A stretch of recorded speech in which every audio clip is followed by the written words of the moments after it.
Hello everybody, General here today, and we're in for another episode of how to make sea lantern. How do we do that? We'll get to it in this video. Sea lanterns are another clever way of having a light source without having to make a light, right? If that makes sense, and I will show you why it makes sense, because the blocks actually glow. So how do we do that? Well, first of all, what we've got here before us, it's called prismarine crystals and prismarine shards. Where did we get that? We got that from something called a guardian, right?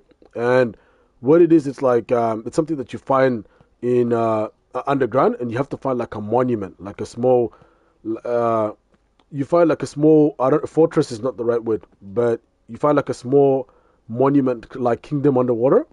And you have to be able to breathe underwater as well, because you actually can't do that without having some sort of potion or enchantment to be able to do that. So once we've acquired the prismatic crystals and shards, we then, of course, get straight into what we're doing now. So what are we going to be needing, of course? Crafting table, as always. It's getting pretty late, but as you can see outside here, we get to see all of these amazing trees here, and a bunch of them. And once we acquire the wood that we need, we come back here, and we're going to need a crafting table. So we place the wood that we've acquired, for example, spruce wood log. We get spruce planks. We then use those planks here, 1, 2, 3, 4, 1, 2, 3, 4, and we get ourselves a crafting table, which is right here. Access that crafting table. And of course, it's now when we start to really make it. So we've got our prismatic, shards right here, 2, 3, 4, like so. And then we get our prismarine crystals right here. You're going to need 5 of those, and you're going to need 4 prismarine shards. And ladies and gentlemen, we have ourselves here what we call a sea lantern.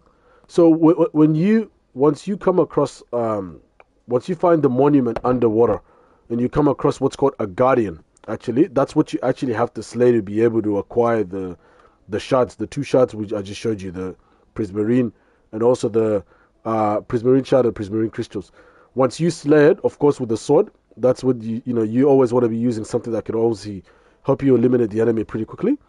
Once you've acquired that, what you then do is you then come back here, safely, of course, and then craft your make your crafting table, and then make your sea lantern. So actually, it's a good thing that it's late, so that I get to show you what it does. So look at this, guys. Isn't this just cool? Look at this. One day I might make another tutorial on like how to make a house out of this, but this is just so cool. Look at this. So you get the point. So it basically just glows, and it gives you like lots of lights. Oh. So like they're like another way to make light. And look at the difference. One there, or one there. Look at the difference. Actually, I might just leave that there then, and I might put another one here, like so, and maybe one there. Wherever this hole's on the floor, I'll just put a. Look at that. Isn't that just cool, guys? Isn't that so cool? And now look, I've got a place that glows, so it always seems like it's not night. So thank you guys so much. I'll just thank you guys so much for watching this video on how to make a sea lantern. If you like what you see, please like, comment, and most important, subscribe to first of all get notified about more contents like this, but second, to keep me motivated and give me the strength that I receive from the fans to continue doing this. Have a nice one, everyone. Ciao.